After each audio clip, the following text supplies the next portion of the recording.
Do do do do do do do do do intro music. Hello and welcome to Winging It with the Wignalls. Hello.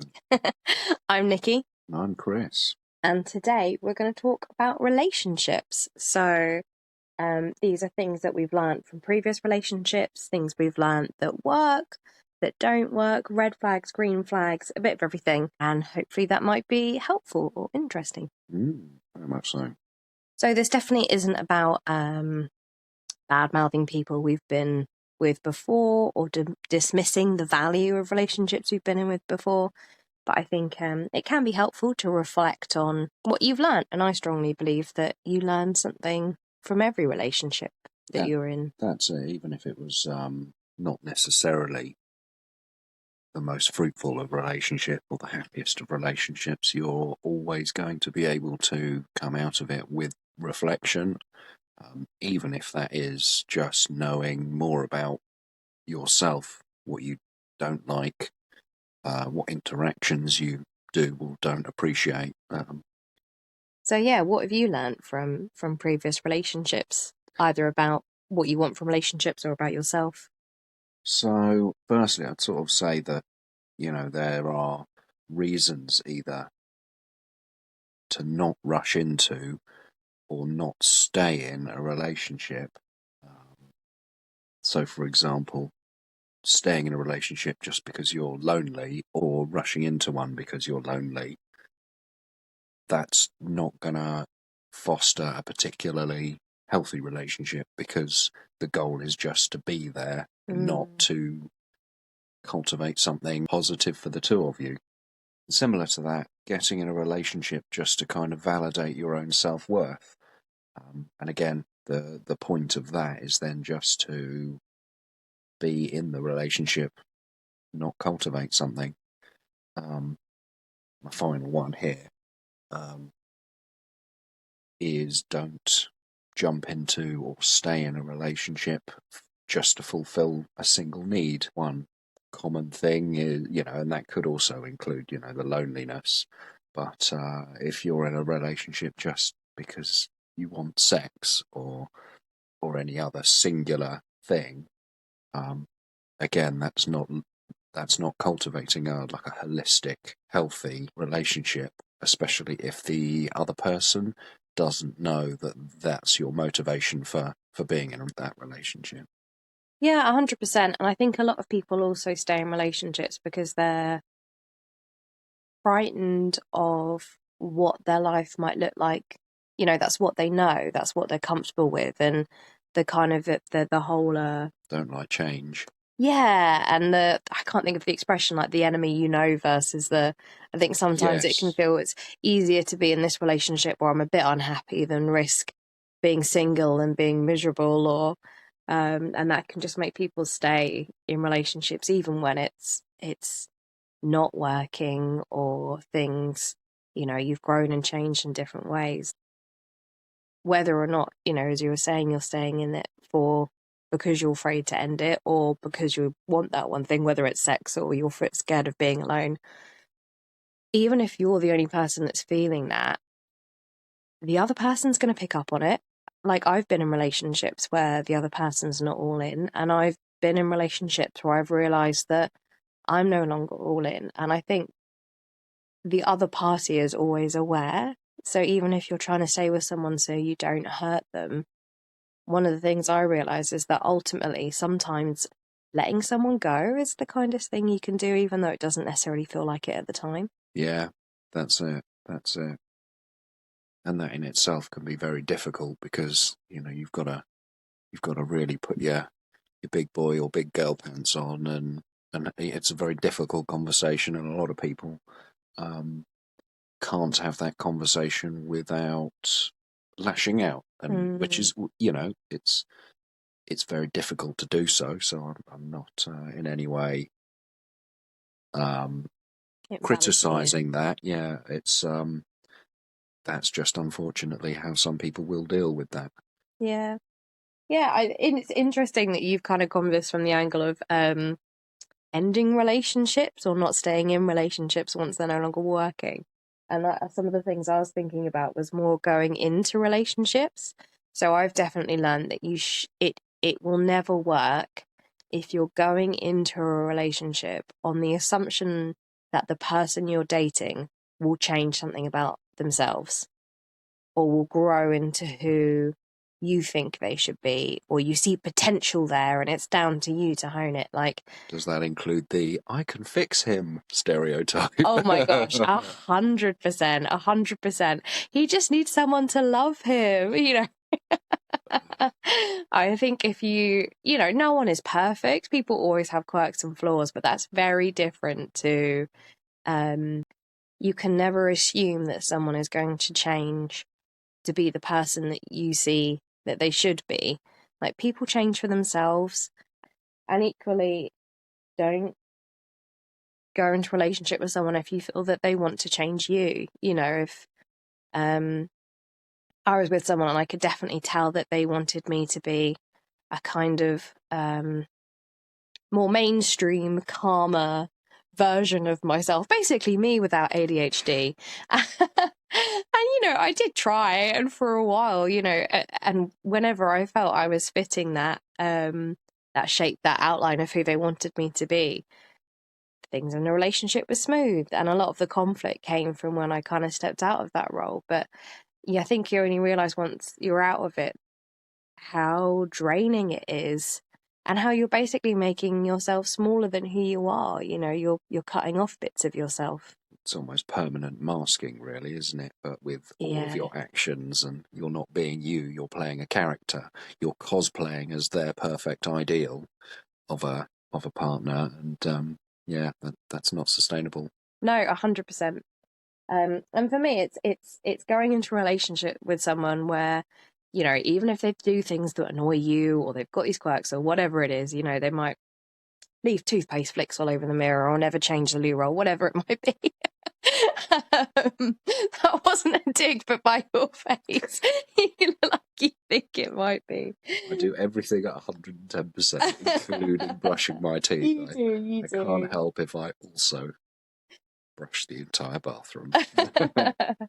Yeah, it's not about constantly looking for someone that's perfect in every way, but you have to be able to accept them for who they are, and I think feel accepted for all of who you are for a relationship to work. But I will say, like, kind of not my caveat, I think that two things can be true at the same time, and while I really think you should be able to accept them and be accepted for who you are, it also works better in a relationship, from what I've learned, is when you're both also committed to continually growing and learning more about yourselves, learning more about each other. I think it's so easy, and we definitely did it when we were dating in our 20s, to go into a relationship and almost stop developing. Yeah. You almost get frozen at that age. Very much so, yeah. And that's something that I think is massively, I think that's why one of the reasons we work so well now, and why we work better than we did, because we learned so much about ourselves in between. But even now, we're constantly trying to learn more about our neurospiciness, learn more about our triggers, learn more about our soothing factors, learning more about each other. And that's not about trying to change each other, but still become, constantly working to be better versions of ourselves and better versions together. Yeah, that's it. Something else I've learned, and that's in part from my own relationships, and also relationships on TV, or relationships, you see with other people, is that I think they work a lot better if you're both equals in the relationship. If there's an uneven power dynamic, whether that's kind of that parent-child power dynamic that's troped a lot, where, the man's basically the child and the woman's their mum, kind of doing everything for them, or if it's the one person feels like the other is too good for them, too attractive, too intelligent, whatever it is, and is almost giving them that extra power, even if they don't see it that way. If you don't feel like you're on equal footing with your partner, it's very difficult to have that trust, that self-esteem, that safety. And I think a lot of issues that I've had or that I've seen other people have can actually come from that unequal power dynamic. I can imagine it's almost as though the one person that's in the lesser position, or however you want to look at it, may feel like they owe something to the other, or the person in the higher position may, whether consciously or not, expect more because of it. Try and utilize that as this is what I'm worth, therefore I should be getting back more from it. You sometimes see it in that princess, that you treat me like a queen, treat me like a princess mentality. Yes. You should dote on me, do everything I ask you to do, bring me things, buy me things. Yeah, that's it. And I think, equally within that, if you've got an uneven power dynamic, it can be really draining for both people, whether it's that kind of parent-child dynamic, that can be really draining. That can very easily go into codependency, which isn't healthy for either. Or if it's that constantly feeling you're having to earn the love of the other person because you feel they're too good for you, or even if you're aware that your partner thinks that you're too good for them and you're constantly trying to validate them and reassure them, that can also be really exhausting. Yeah, no, I can understand that.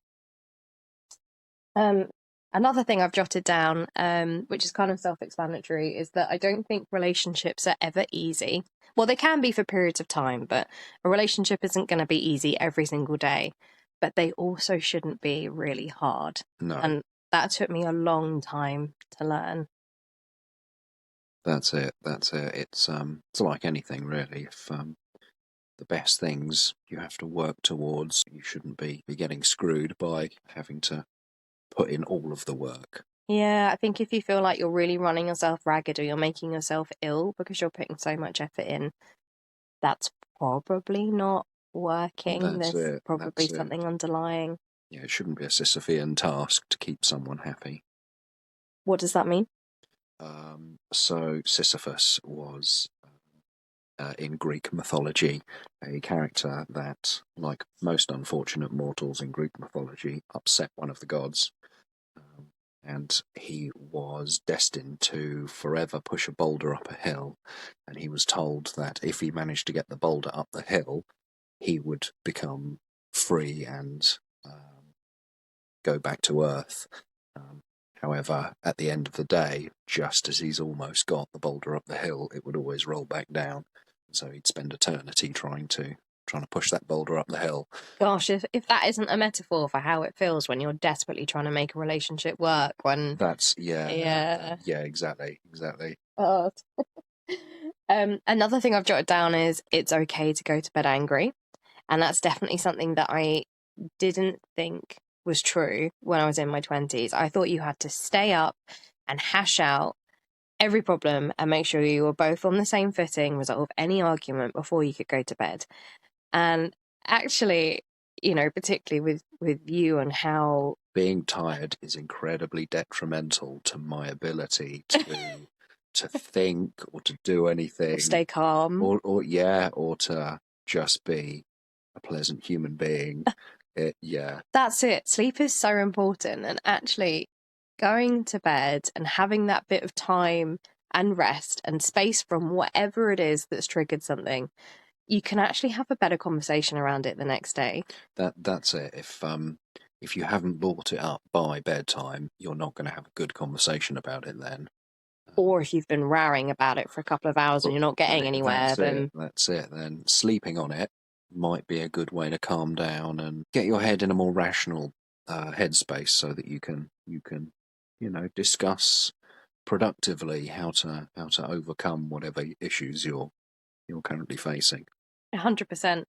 And something I think you've said in a different episode, and it actually made me realise then, I used to be terrible at it, is that relationships aren't about keeping score. It's not about a tally of who's cooked dinner the most that month. I actually got in red flag scorekeeping, yeah. Yes, very much. I'd agree with that. Scorekeeping is not healthy. I think everyone's got days where they've got more energy or less energy, and if you're in a fair partnership, then you shouldn't have to constantly be picking up extra for someone else. Like, that is a different issue. But, you know, there's going to be days where Chris is really burnt out from a uni assignment, or has had a big meeting at work, or I've had to work late, I've had a big project, or I've got something going on with my parents, whatever it might be, or you're poorly, you know, the most simple one of all. There's going to be an ebb and flow to the amount of effort you put in. And yeah, you should, if you go in with the expectation that it's going to be needed every now and again, and not to keep score, or to make the other person feel like they've been a burden because you've had to do that. Yeah. That's, also important, because if one person needs you to sort of step up and take on a couple of extra bits and pieces because they're stressed, they don't want you making them feel stressed about the fact that you've had to take on all this stuff. Yeah. It's just not a healthy situation. And something I actually wondered if you might have to say, which I think is more a learning I've had through watching you and how you deal with conversation we have, is that you don't have to understand someone's point of view. You just have to be willing to listen to it and hold space for it. That's one thing that I've had to learn. Yeah, very much so, because there are lots of times when I won't understand the way someone thinks. And to be honest, you're going to get that in life anyway. You're not going to necessarily understand why, or the rationale behind a lot of things, but accepting that that's the way someone thinks about a particular thing. I mean, you'll see this all the time. So, we don't want to turn this into an argumentative sort of podcast, but for example, politics, you'll typically have two sides in a particular thing, and there are lots of people that would vote either way, and they've got their reasons too, and they typically would feel like they're making the best decision for them or for the country, for whatever. They both believe in them. Exactly. They both wholeheartedly believe in their particular side. So it's unhealthy to just turn around and say that other side is wrong and they're bad people and this, that, and the other. But you also don't have to understand why they voted that way while going to hold space and respect exactly. Yeah. You can respect that. That other people are going to have that particular side, and I think that's kind of, there are lots of situations where you'll get something like that, and people would be a lot happier if they didn't get angry because people didn't think the same way as them. Something that I think in life that it's taken me, approximately 3 decades to learn, is that two things can be true at the same time. Two things can be right at the same time. It's not always black and white, and it's not always a case of right and wrong. What we now know is largely due to your autism. I used to find it very difficult when we were going out previously, that you would find it very difficult to understand my point of view. But it would then also go beyond that into me issues, in that I would feel like it wouldn't just be about making you understand, but getting you to a point that you would acknowledge I was right. And actually, there's a lot of situations where it's not a case of someone's right or wrong.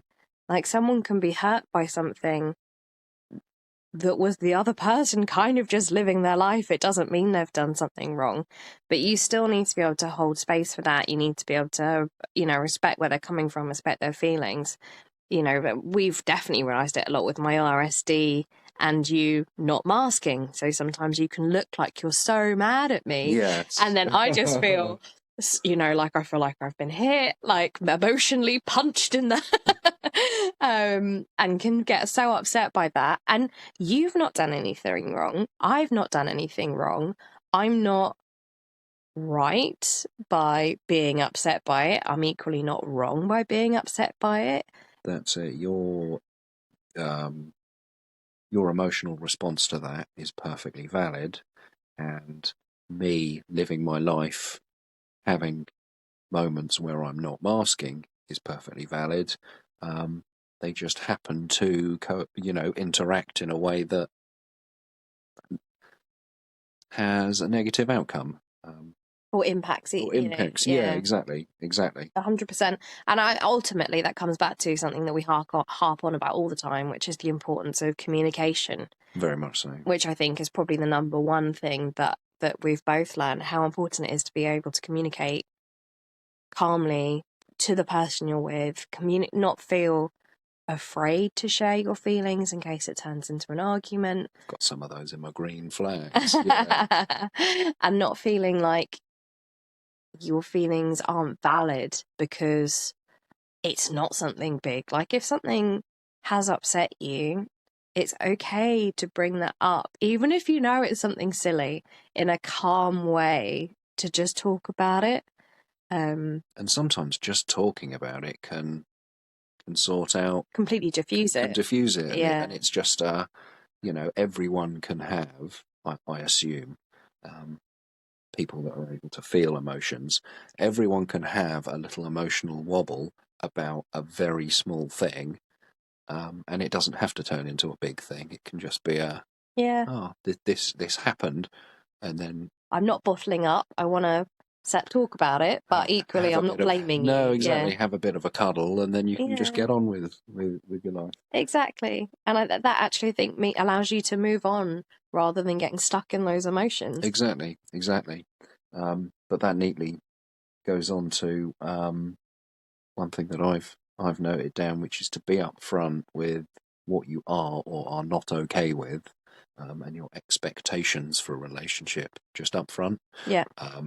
Because if you're, there's that sort of stereotype of a player, promising all this, and this, but they actually want something different. Or if, even worse, if it's you're misleading as to who you are and what you can bring, or who you are as a person. If you've sold yourself as, if I were to sell myself as like a very outgoing sort of person that loves meeting new people and partying all the time, and that's who I sold myself out as, as we said earlier, I could only maintain that cosplaying as that character for so long, but then when the mask drops or the curtain falls or however you describe it, and I go into my true self, that's going to be a bit of a shock for this person who was thought they were dating someone else. Who needed that particular person. Yeah. We did say we weren't going to turn this into bad-mouthing people we've been with before, but what it keeps making me think of is Chris is aware someone I dated after we'd moved in together changed quite dramatically. And when I asked them about it, they said, well, I've got you now. I don't have to, I can't remember if it was put the effort in or pretend anymore, whatever it was. And I just, in that sort of situation, I always think, you do know people can leave, right?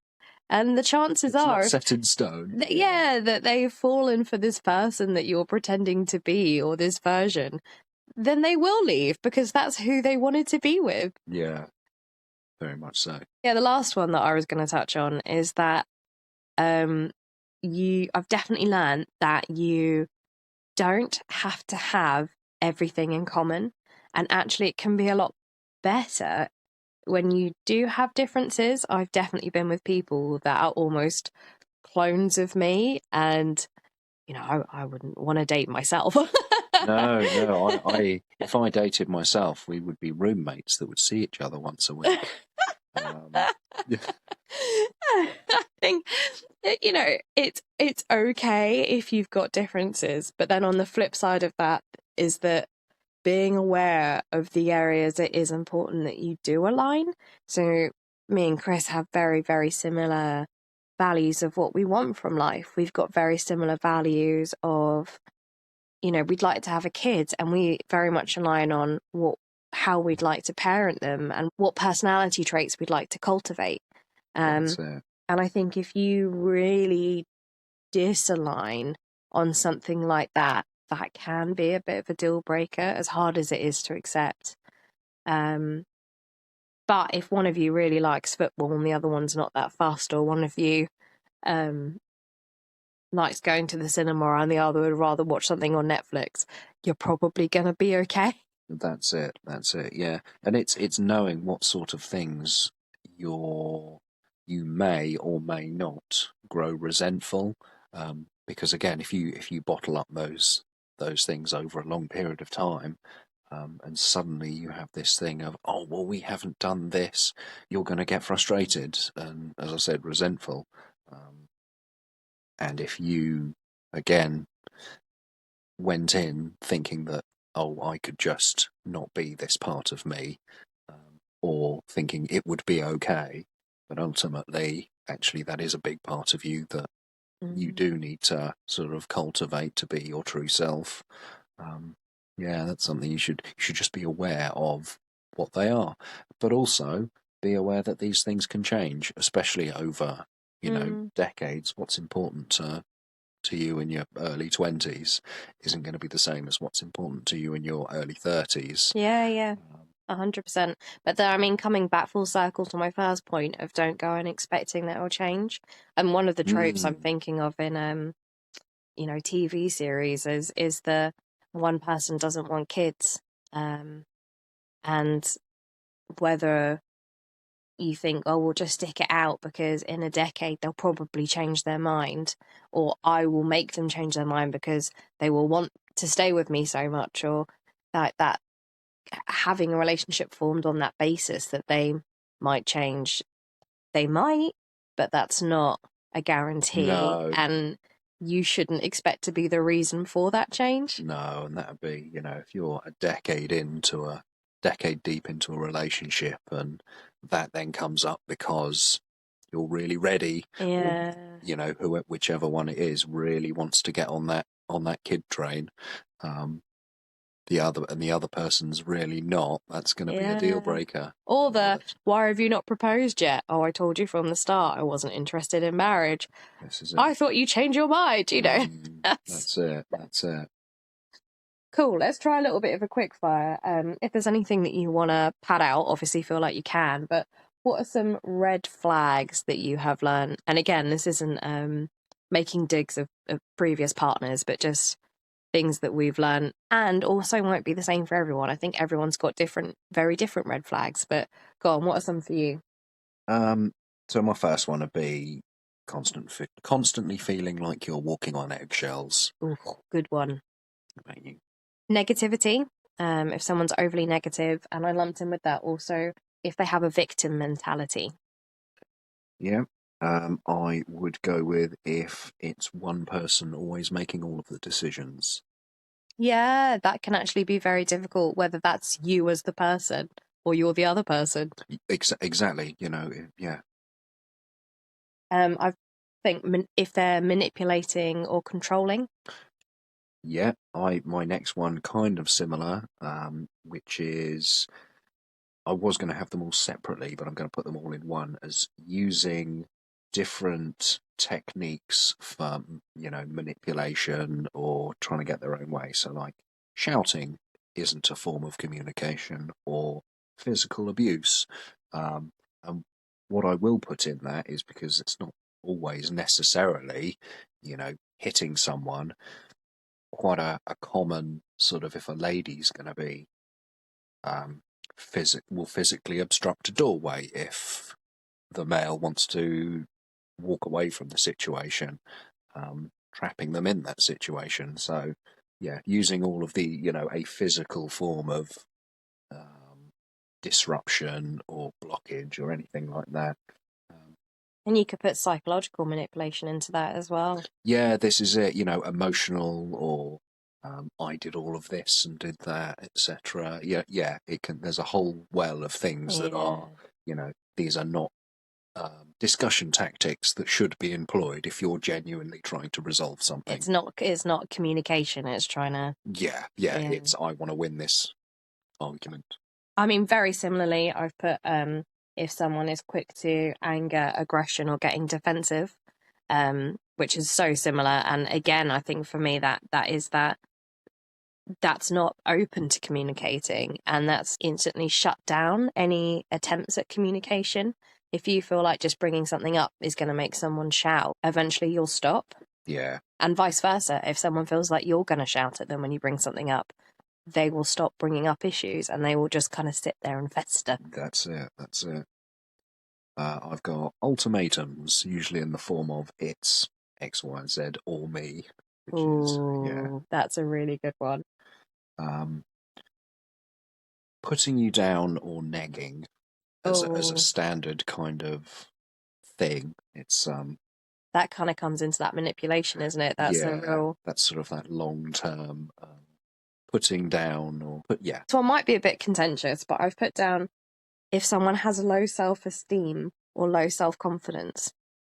And I wouldn't say I have the most amazing self-esteem, but it's when someone's self-esteem is so low that they cannot trust you because they do not believe that you have picked them over other people. So it's not necessarily someone that's very shy and quiet. It's almost the low self-esteem, but in the louder sense of wanting to check your phone and things like that. That's such low self-worth that it can actually, I think quite often it can come across in the form of anger or defensiveness or manipulation or lack of trust. Yeah, I've got a couple of bits of things that would link into that with not allowing you your own autonomy. Yeah. So, for example, wanting to know where you are at all times, checking up and wanting to check, your phone and various bits of communication, which is not okay. And it shows that there isn't trust there. Yeah, that's it.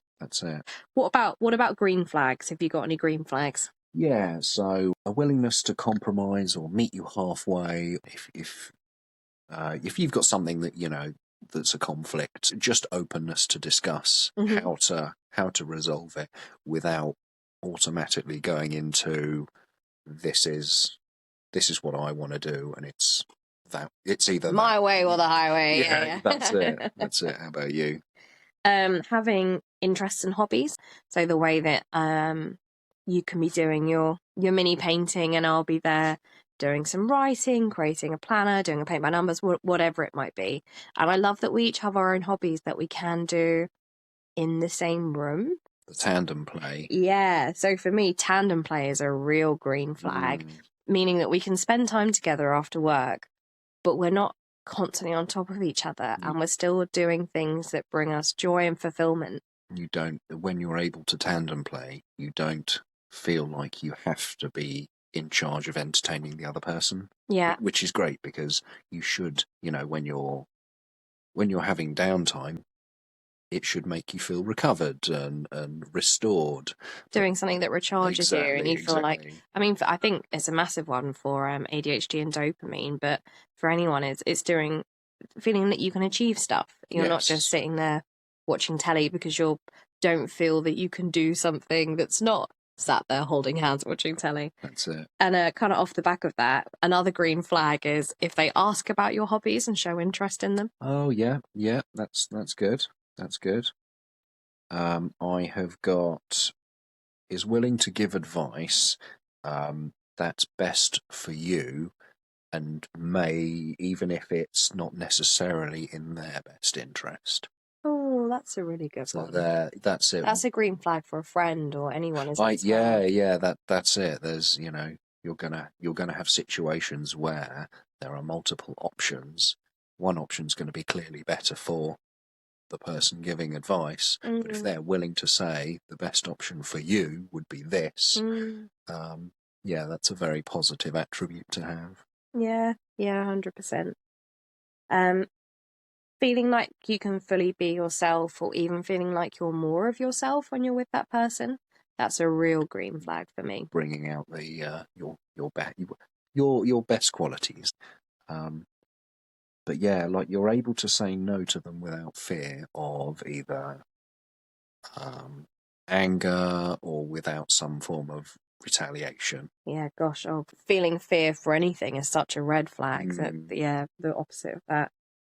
I mean, very similar, feeling that you can talk through a disagreement, that you're not just going to hit a roadblock. Yeah, that's literally my next one, is the being able to bring up any problems or issues without that fear.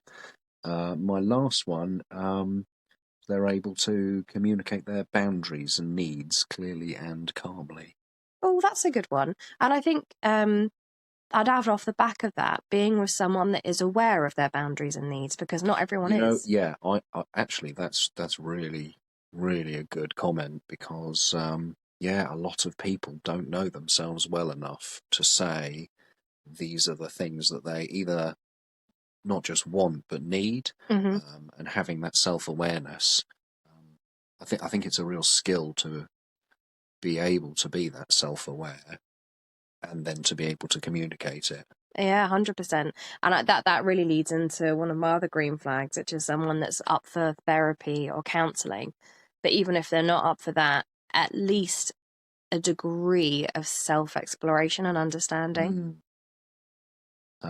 And I'd also, especially put that if there are things that you're good at and things that they're good at, your input being valued, even if the other person is the quote unquote expert or more experienced, because having a fresh set of eyes to look over something, or just to explore a different way of thinking about a certain topic, can, even if it doesn't come up with a proper solution for whatever, it can just be fun. Oh gosh, there's like in a workplace when they say everyone's diverse and that's how you really bring the most value. It's bouncing ideas off each other, and that's something that me and you, I think, do a lot of. And even if it's talking about kind of designing something, or like for the wedding when we were coming up with ideas of stuff we could make. Of course. I'd come up with a suggestion, you'd build on it, and that's it. I'd give you a couple of options that were, more physically able to be made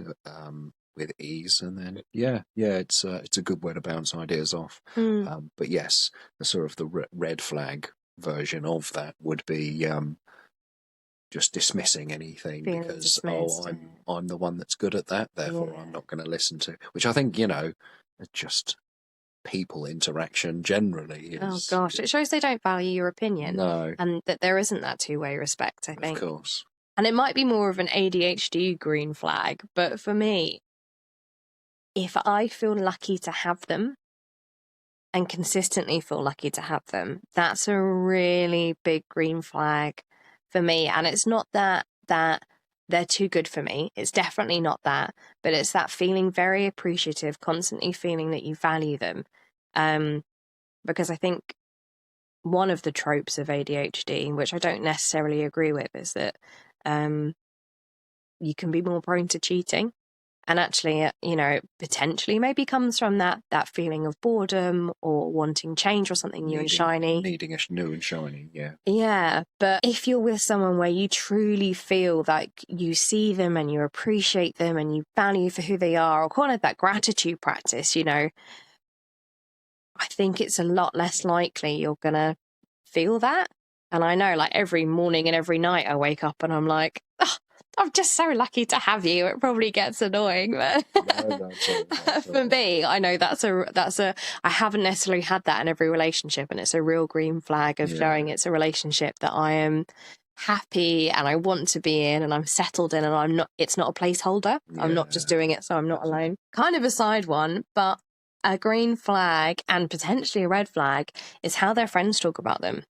Your friends will constantly come up to me and tell me what a great guy you are, and how, we love Chris, or, you're so lucky, or he's such a great guy. And I think that's a really good sign. I would also lump in with that how your partner talks to their friends about you. Yeah. There's that common trope of the husband complaining about the wife, or girlfriends bitching about a boyfriend, and it's a very common thing. Firstly, I don't think I don't know what the word in non-work terms would be, but not very professional, is it? Like, you should really kind of be, if there are issues, you should really be kind of resolving it with each other. and it's none of anyone else's business. Yeah, I think some people just love a good old bitch, but... Oh, your friends are always coming up to me saying, Chris says such nice things about you, and it just gives me such the warm and fuzzies. Yeah, I should learn to say them more to you, really, shouldn't I? Yeah. And I think similarly, it's how they are with their friends, but also how they are with your friends and family. Because if someone puts the time in, particularly in the early stages, and it's not about trying to win over or put on their best self, but if they're putting the time in to get to know and try and form bonds and connections with the people that matter to you, then that's a really good sign that they're in it for the right reasons. I genuinely don't think, like, if everything goes tits up, I genuinely don't think your parents would allow you to let me go. And my very last one, and again, this is depending on the answer, could be a red flag or a green flag, is how you feel with them. And we've kind of touched on it, but this has so many different facets. But I think, again, it's an ADHD thing. You feel things so deeply, which might not necessarily apply to you with your... No, that's it. Alexithymia. Yes. Not feeling things. But if I'm happy in my job or unhappy, if I'm happy where I'm living or unhappy, or happy in a relationship or unhappy, I feel so different in my body and in myself. And that's how healthy I feel. That's how confident I feel. It's how safe I feel. Whether I feel calm or anxious, creative or kind of creatively stilted. Tuning into how you feel in yourself can really, really offer a lot of insights into whether you're looking at red flags or green flags. That's it. The ideal situation is if someone can make you feel safe and confident and bring out the best qualities of you, as you said, whether it be creativity or, you know, these things that you really enjoy doing. If you can be supported. What I'm seeing in my head is like the difference of if you're a flower, and it's whether being in the relationship makes you feel like you're blooming and growing and blossoming, or like withering and you want to be your most beautiful sunflower. But would the red flag be if that flower is one of these rare orchids that needs the exact right things and effort?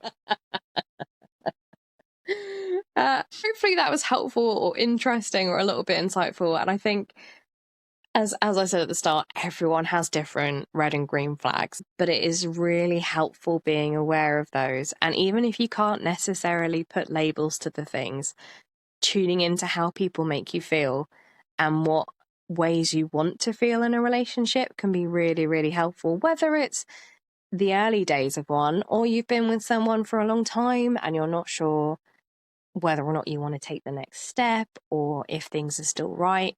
It's always really helpful to think about that.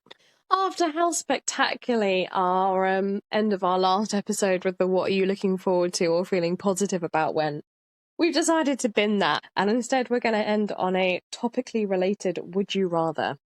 Yeah. So I've got a couple of would you rathers for you, Chris. Yeah, I've thought of one, which I'm hoping will trigger you.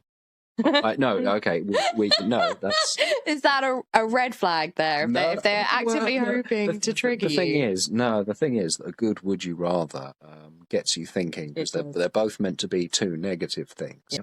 So my first would you rather: date someone. Just full stop. Yeah. Would you rather date someone or be single? Would you rather date someone who chews really loudly with their mouth open? Okay. Or date someone who breathes loudly?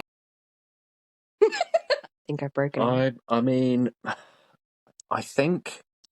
So the chewing loudly would get to me more, but people breathe all the time. That's it. So okay, I'm trying to watch a film and all you can hear is...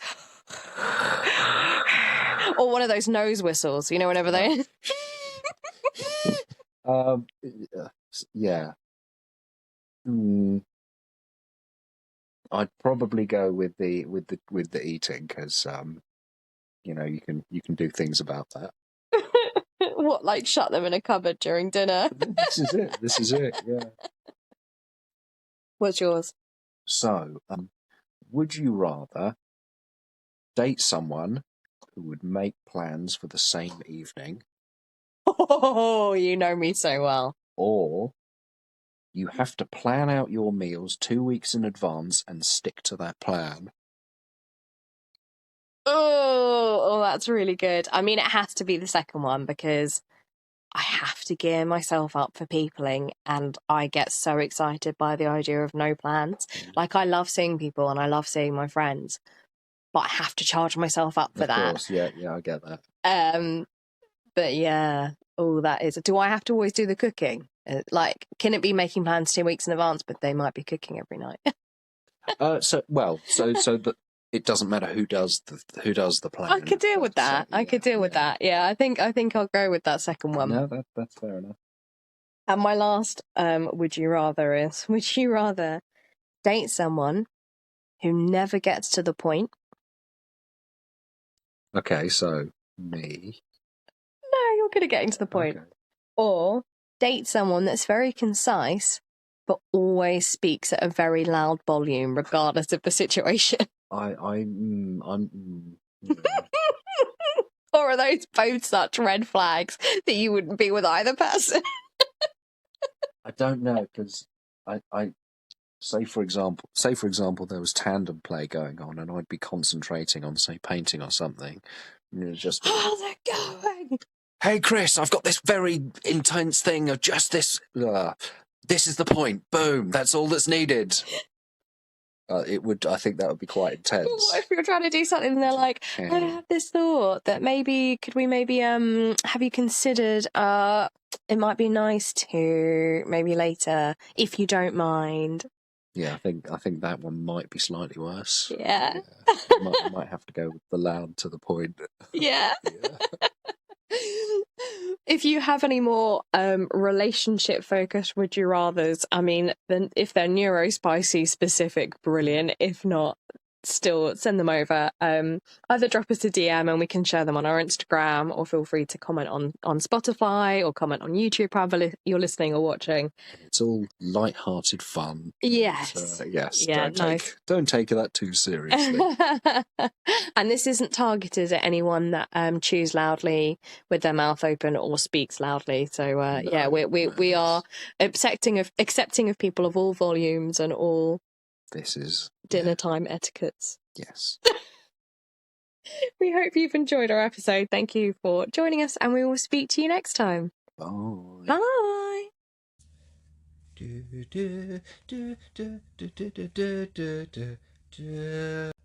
music.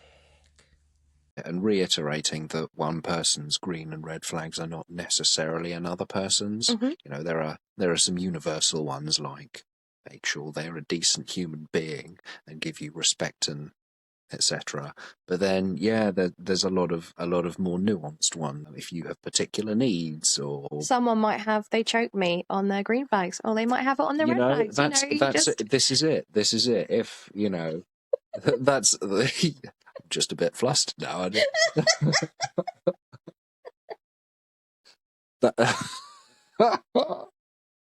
Exactly. Find out whether you like to be choked or not, and whether or not the other person is going to respect that. Is that what we're giving that sort of nowadays? We're giving that sort of advice now, yeah? Yeah. That's cool.